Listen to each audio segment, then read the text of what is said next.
Bon, j'espère que vous avez aimé le petit film que je vous ai mis. C'est une parabole qui est très très belle. La parabole des talents. Donc du coup, vous avez regardé.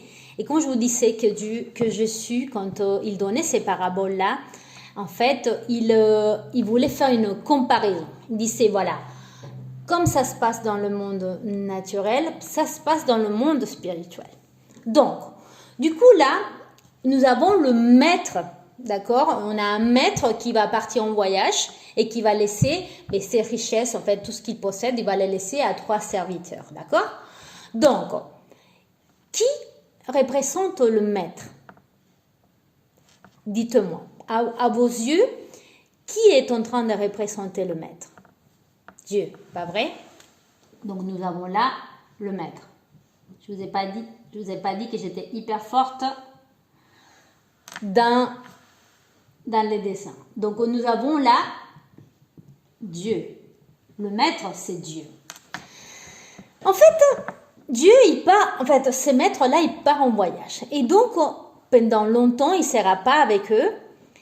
Et il leur laisse à 3 de ses serviteurs, il va laisser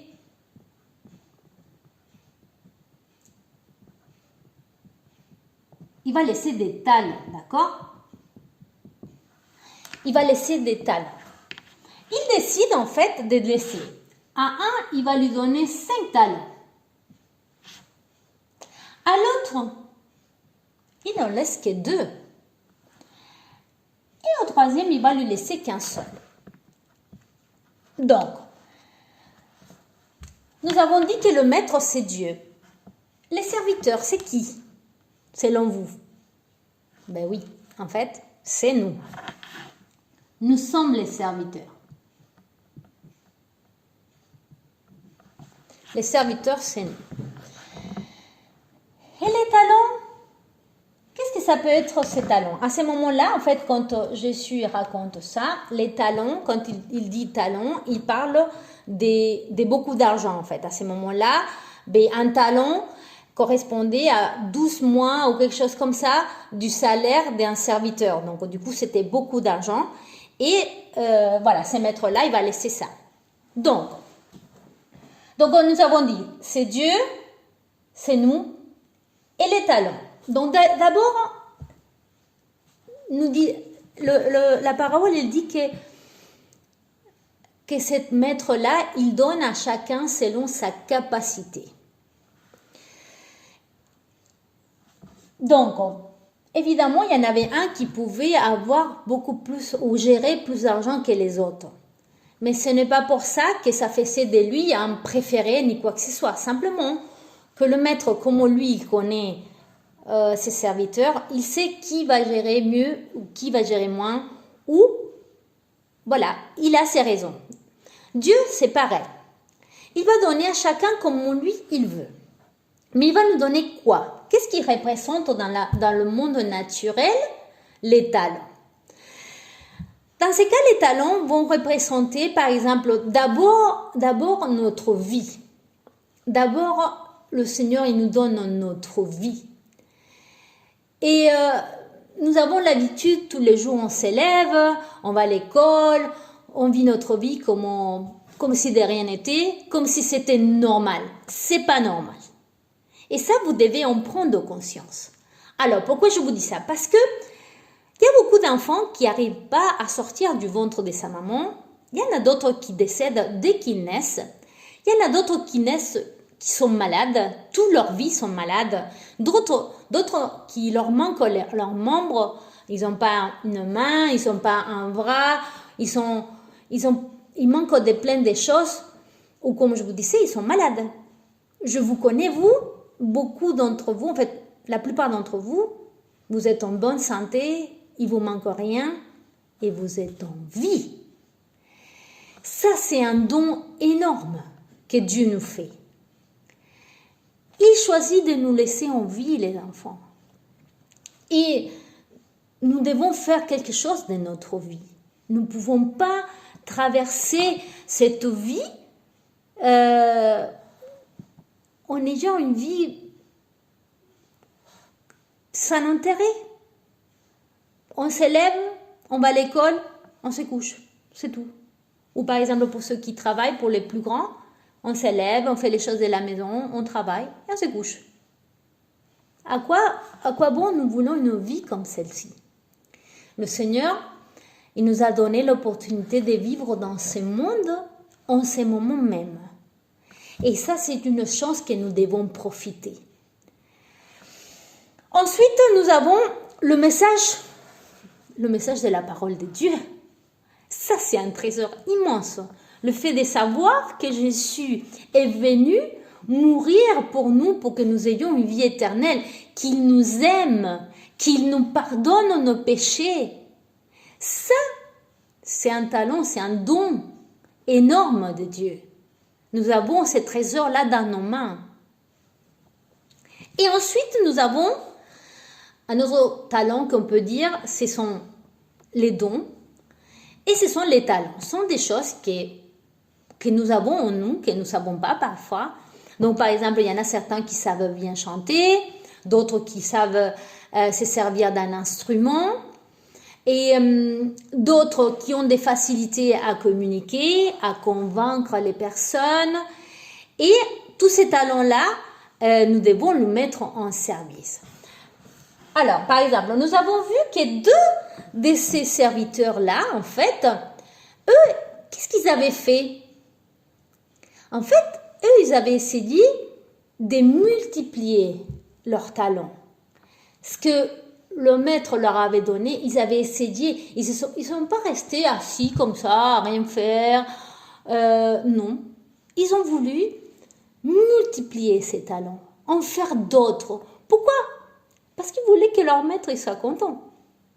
Ils étaient reconnaissants envers leur maître qu'il ait fait confiance en eux pour leur donner autant d'argent ou autant de choses, non? Et après, nous voyons le troisième serviteur. Lui, il s'est laissé gouverner par la peur. Lui, il s'est dit, je n'ai pas envie de perdre mon talent et je n'ai pas envie de... j'ai envie de rien faire. Et il a été faire un trou et il a caché son talent. C'est facile comme ça, hein? On fait rien, on dit rien. Puis après, quand le maître il vient, on lui dit, écoute, tu as ton talent, ce que tu m'as donné, il est là. Hein? C'est facile, hein?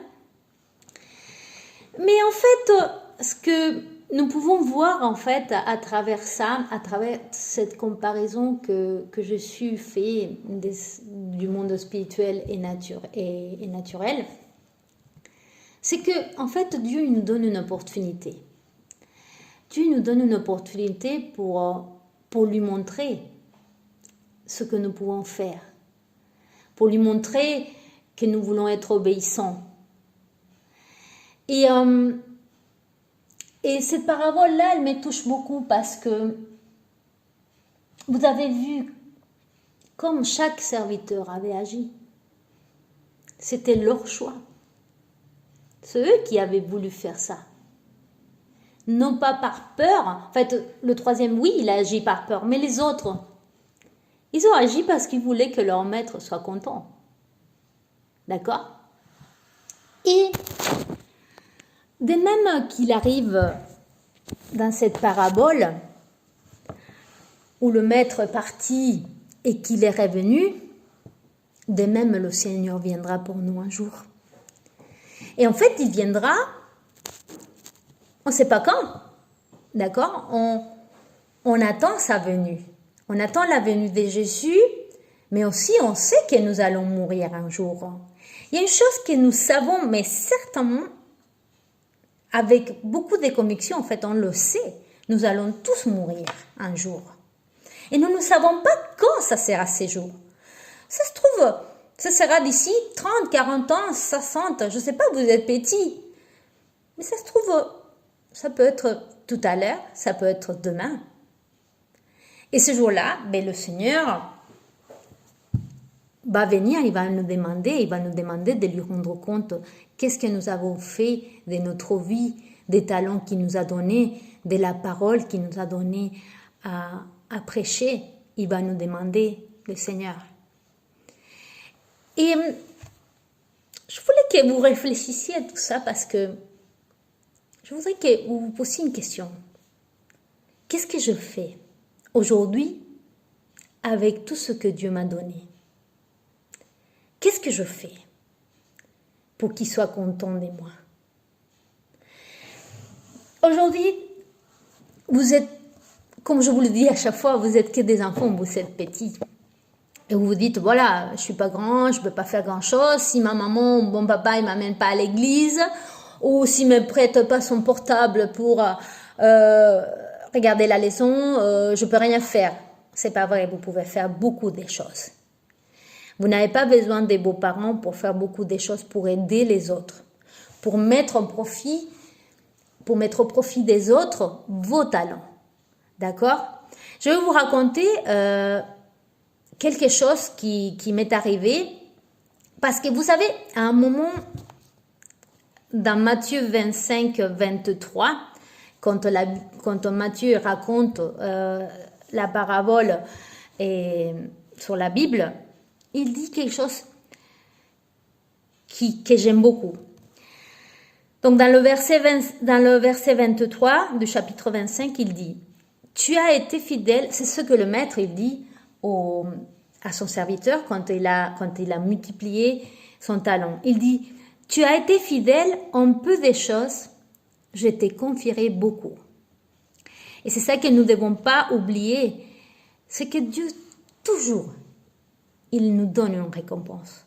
Et il est toujours fidèle à sa parole. Et c'est pour ça que je voulais vous raconter mon expérience par rapport à ça. Quand j'étais toute petite, j'allais à l'école du dimanche. J'allais à l'école du dimanche parce que bon, j'aimais beaucoup Dieu à ce moment-là. J'aimais aller voir mes camarades, de l'école du dimanche. Mais aussi, à l'école du dimanche, les sœurs qui étaient là, elles donnaient du lait au chocolat. Et donc, moi, à ce moment-là, j'étais pauvre en fait. On n'avait pas les moyens d'avoir du lait au chocolat tous les jours. Donc, nous, on buvait du thé. Je buvais du thé tous les jours. Hein. Et donc, le dimanche, quand j'allais à l'école du dimanche, en fait, il y avait du lait au chocolat. Et moi, j'adorais ça. Et donc, quand j'ai buvais le lait au chocolat, j'étais hyper contente et tout ça. Mais arrivé un moment, quand j'ai eu 12 ans, j'avais plus le droit d'aller à l'école du dimanche parce que je faisais partie des adolescents. Et que les adolescents, le samedi soir, ils se réunissaient. Et donc, je devais aller là. Et moi, j'étais là et je me rappelais comment ça s'est passé à l'école du dimanche. Et du coup, comme on n'habitait pas loin de l'église, les dimanches, j'ai commencé à me lever tôt. Et j'allais quand même à l'église pour essayer d'aider. Donc au début j'arrivais, je savais pas trop quoi faire, donc du coup je prenais le balai, je passais le balai, alors que les sœurs elles étaient en train de préparer le lait, les enfants ils étaient chacun dans leur classe. Donc moi je passais le balai, je mettais la table, voilà, et j'attendais que l'heure où les enfants viennent boire le lait au chocolat, arrive quoi. Et quand les enfants ils venaient, moi je les servais, je servais les chocolats. Et après, il y avait des enfants qui étaient tout petits, donc le chocolat parfois était chaud, donc moi je soufflais dans le petit verre pour qu'il se brûle pas la langue et tout ça. Ensuite, j'ai grandi et à l'âge de entre 14 et 15 ans, j'ai passé la formation des monitrices. Et donc, j'ai eu ma classe à moi. Donc, j'avais la classe des 3 à 5, ils avaient l'âge des 3 à 5 ans, en fait. Et donc, quand l'heure s'est fessée, c'était moi qui amenais les enfants pour qu'eux ils boivent le lait au chocolat. Je leur refroidissais encore aussi, mais c'était moi qui s'occupais de les mettre à leur place et tout ça pour qu'ils puissent boire leur lait au chocolat tranquillement. Ensuite, je suis venue en France. Et ici, je ne pouvais plus m'occuper d'eux. Hein. Mais le Seigneur, en étant fidèle à cette parole, cette parole, elle dit, tu as été fidèle en peu de choses. Je te confierai beaucoup. Et en fait, le Seigneur, il m'a donné l'opportunité et la possibilité de, avec mon mari, pouvoir acheter le lait, le chocolat et le sucre qu'il faut pour faire le lait au chocolat des enfants aujourd'hui. Donc, comme je vous disais, j'ai commencé et je ne buvais pas du lait au chocolat.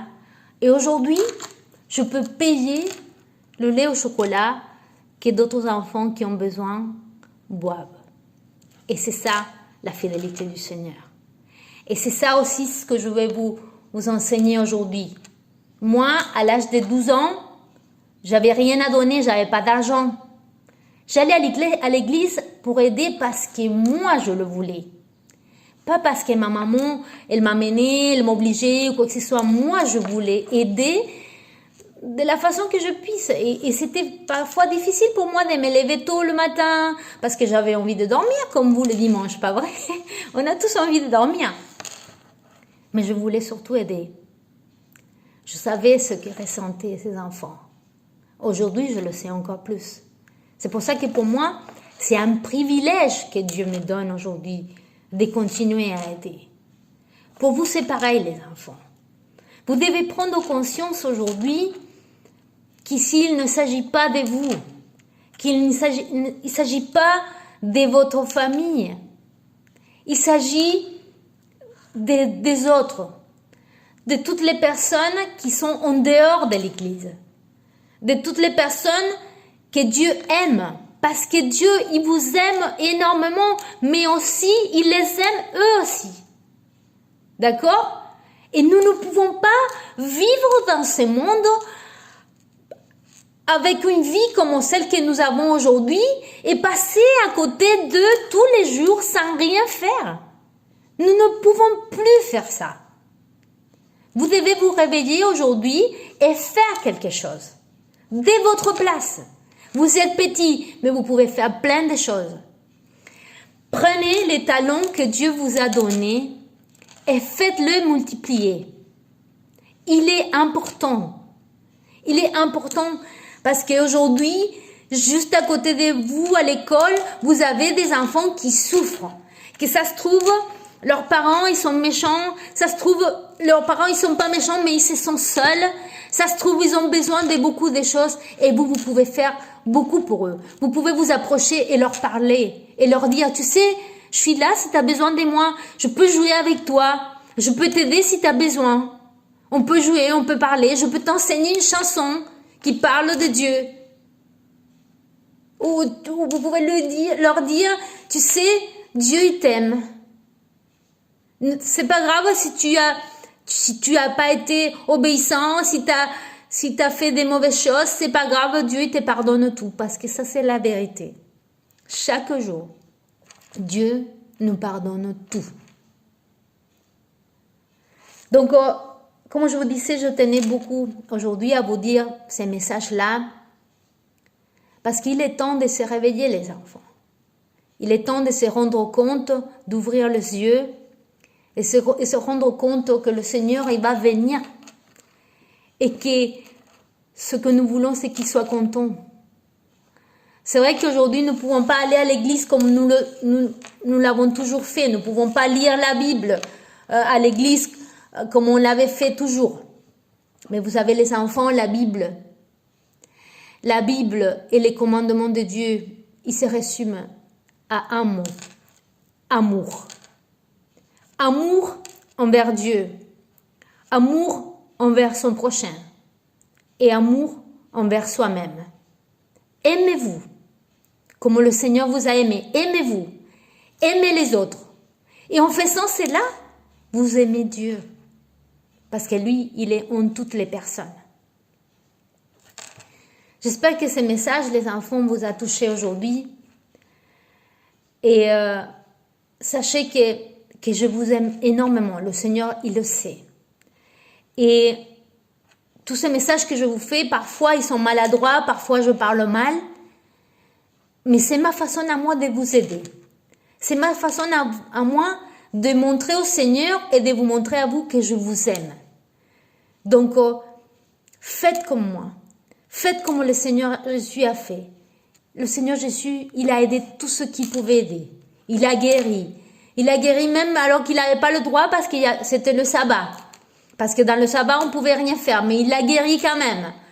Il a aidé tous ceux qui étaient rejetés par tout le monde.